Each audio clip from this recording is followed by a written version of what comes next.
Hi everyone, my name is Mica, and today I'm here to talk about suicide. Sadly, it's becoming more and more prevalent within our world. In the US, on average, there are 130 completed suicides per day, and suicide is the 10th leading cause of death across all ages. In the event that you're dealing with suicidal thoughts or someone you know who is suicidal, it's important that you have the information and resources to make an informed decision both in the front and back country. In this video, we'll be addressing some common myths and facts about suicide, warning signs and risk factors, assessing someone who is suicidal, and actions you can take. While this video does provide helpful information for those responding to someone who is suicidal, it is not a replacement for formal training for responders. Suicide can be a difficult topic to discuss. While watching this video, please take breaks when needed and know it is completely normal to feel uncomfortable. It's helpful to start with common myths because they can easily lead us astray when believed. One of the most common myths is that talking about suicide will encourage someone to attempt suicide. In actuality, this couldn't be farther from the truth. Talking about suicide can actually help the person receive support, help them realize there's someone who cares, and it encourages them to reflect on their options. Another common myth is that suicide happens without warning. The reality is that typically there are warning signs which precede a suicide attempt. We will go into possible warning signs to be aware of later on in this video. The last common myth we will address is the idea that once someone is suicidal, they will remain suicidal.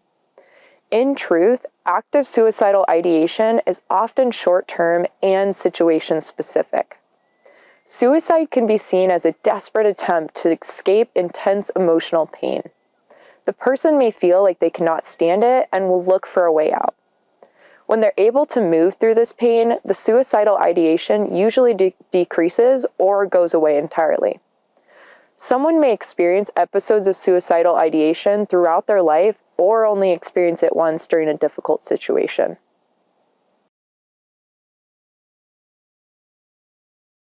So now that we know there are generally warning signs prior to an attempt, let's talk about what to watch out for.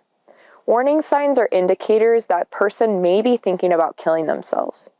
A direct verbal sign would be talking about wanting to kill themselves to friends or family. Other more subtle signs may be talking about being a burden to others, feelings of hopelessness, isolating, giving away possessions, or an increased use of drugs or alcohol. Another sign to be aware of is a noticeable increase or decrease in religious beliefs. This means someone may fall out of touch with their spiritual beliefs or do the opposite and increase their time and dedication. In a backcountry setting, this could be writing goodbye letters or making passive comments whenever in potentially dangerous situations.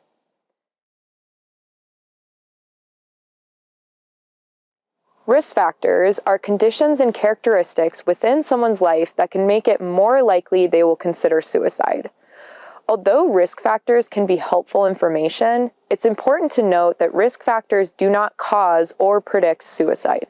Some examples of risk factors may be mental health disorders, history of trauma or abuse, major chronic illness, family history of suicide, lack of social support, recent losses such as job or relationship, and having attempted suicide previously.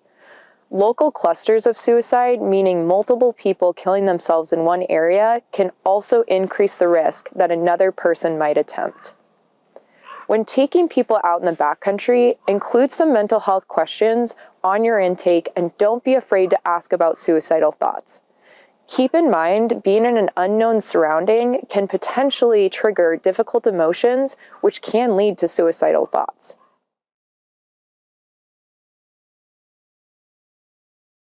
Next, let's talk about assessment and action. If you have concerns about someone who may be suicidal, be direct with them. You can start by asking questions such as, "How are you feeling?" But at some point, we need to directly ask if they are thinking of killing themselves. Try to refrain from asking, "Are you thinking of hurting yourself?" or "Would you rather not be here?" Because although these show concern, they're not going to give you the answer you need. Remember myth 1 and push yourself to ask the direct question of, are you thinking of killing yourself? Being indirect because we are uncomfortable is not going to be helpful to this person. If you are not willing to ask it directly, why would they give you a direct answer? So you ask directly and the person says yes, they have been thinking of killing themselves.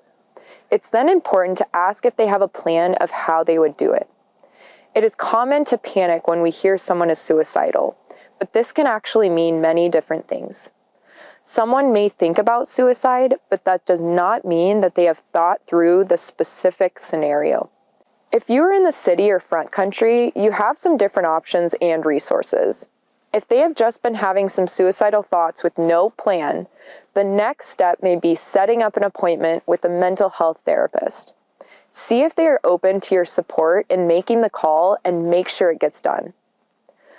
On the other hand, if you have safety concerns in the moment, have them call the National Suicide Hotline or call it yourself to get support. Another option is to text the crisis number. Both the hotline number and text line are in the resources portion of this video. The other available option you have is to call 911 or take them to the nearest ER. In all of these instances, you are bringing in additional support from trained individuals. Even if the person is not open to help, you can still always reach out to get some guidance. In the event that you are in the backcountry, options to consider may be evacuation or having someone stay within an arm's length of the person at all times. Think about mitigating risk, such as being close to rivers or cliffs, and dangerous gear such as knives or firearms. If there are any concerns about medication overdose, see if the person is open to having someone else hold on to their meds and keep the meds locked away.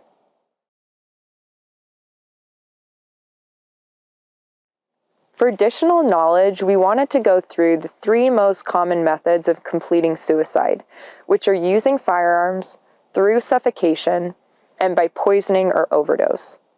Firearms are used in half of all suicides and are the most deadly. It is also the most common method for men.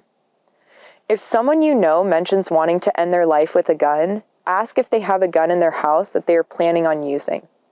Ask if they are willing to have someone look after their gun until they're feeling better.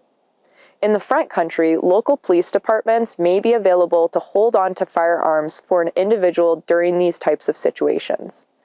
If the person is not willing, ask if they are open to putting their bullets in a different location than the unloaded gun. Although this may feel small, giving the person a chance to reflect on their decision versus acting impulsively can be life-saving.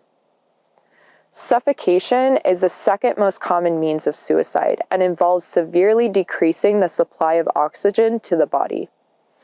This method is typically done through hanging. With this method, you can ask if there's a specific way they are planning on completing. Depending on what they tell you, you can proceed similar to the actions with firearms by seeing if they're willing to have you or someone else hold on to specific items mentioned in the plan. In the backcountry, you can mitigate risk by holding on to rope or other gear that could be used. Poisoning or overdose is the most common method for women to use when attempting suicide. Typically, this method involves taking a high dose of medication or using chemicals that are toxic to the human body. If someone you know mentions wanting to overdose on medications, see if they are willing to talk to their doctor about only giving a week's worth of medication at a time, or have someone they're close to hold on to the extra medication. If someone says they're planning on using chemicals, are they willing to lock them up in the back shed or have someone hold on to them? As mentioned before, giving them a chance to reflect as they are having to go get a key for the back shed can be crucial. When it comes to being in the backcountry, watch out for the person eating unknown plants and berries in an attempt to poison themselves. When it comes to method, most people who are suicidal don't actually want to die. They just want to escape the extreme pain they're experiencing. This means any chance they have to reflect on their decision and instead choose to call for help is important. Most people who are suicidal have a specific method they plan on using for various reasons. It will hurt less, or maybe it's more lethal. It is actually unlikely that if you take away one method, they will immediately go use another. In review, we have gone over common myths and truths about suicide, warning signs and risk factors, and assessment and action.